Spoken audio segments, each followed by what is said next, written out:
യഹോശാഫാത്ത് യുദ്ധത്തിന് വേണ്ടിയിട്ട് തയ്യാറെടുത്തു.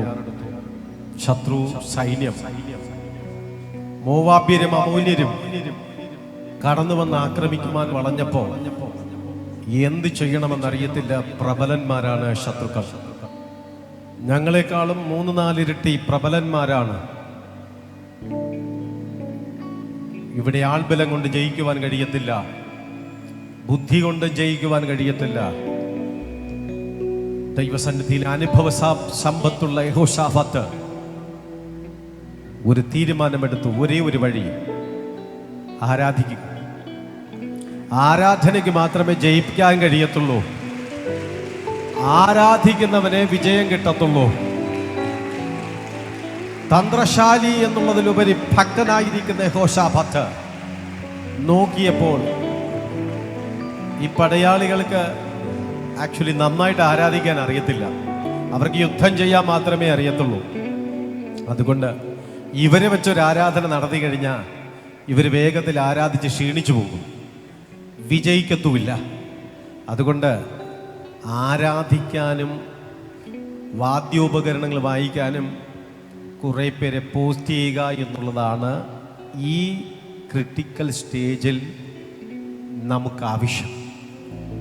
അദ്ദേഹം വിളംബരം ചെയ്തു, നിങ്ങൾ നിങ്ങളെ കൊണ്ട് കഴിയുന്ന വിധത്തിൽ നന്നായിട്ട് ആരാധിക്കണം, സ്തുതിക്കണം. പക്ഷേ ആരാധിക്കാൻ സമർത്ഥനായ അല്ലെങ്കിൽ ആരാധിക്കാൻ കഴിവുള്ള കുറേ പേര് ഞാൻ പോസ്റ്റ് ചെയ്യും.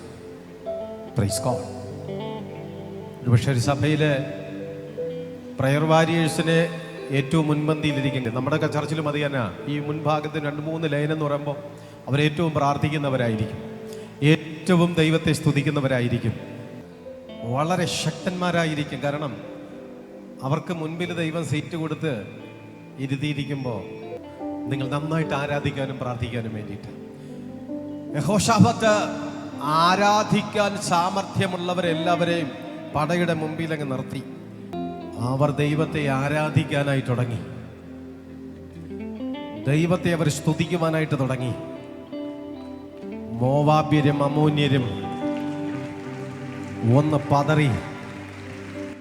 ആരാധന കണ്ടിട്ടല്ല, ഒരു ഭാഗത്ത് ദൈവസഭ ആരാധിച്ചപ്പോൾ, ദൈവജനം ആരാധിച്ചപ്പോൾ കിഴക്ക് നിന്നൊരു ശത്രു സൈന്യം കടന്നു വന്ന് ഇവരെ താമേൻ ഇവർക്ക് നേരെ കടന്നു വന്നു. തീർന്നില്ല.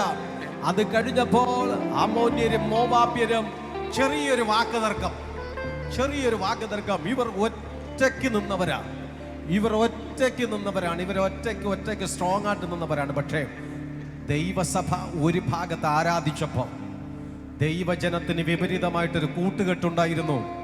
ദൈവജനത്തിന് വിപരീതമായിട്ട് ഒരു പാർട്ട്ണർഷിപ്പ് ഉണ്ടായിരുന്നു. ദൈവജനത്തിന് വിപരീതമായിട്ടുള്ള കൂട്ടുകെട്ടുകൾ പരസ്പരം പിണങ്ങിയിട്ട് അവർ തമ്മിലടിക്കാൻ തുടങ്ങി.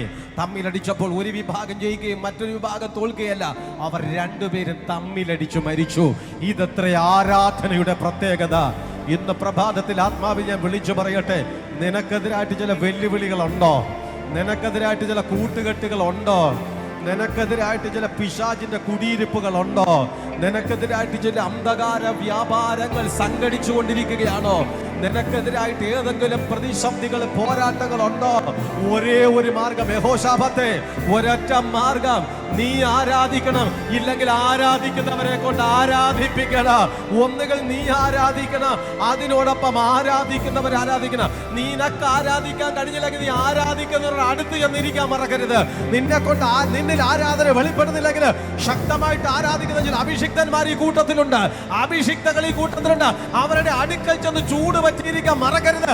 അവരിൽ നിന്ന് വ്യാപരിക്കുന്ന ദൈവ സാന്നിധ്യം ആമേൻ നിനക്കെതിരായുള്ള കൂട്ടുകെട്ടുകളെ തകർത്ത് കളയോ, നിനക്കെതിരായുള്ള പോരുകളെ തകർത്ത് കളയോ, നിനക്കെതിരായിട്ടുള്ള അന്ധകാര ബന്ധനങ്ങളെ അഴിഞ്ഞു മാറത്തക്ക വിധത്തിന് ഒരു ദൈവപ്രവൃത്തി സംഭവിക്കും.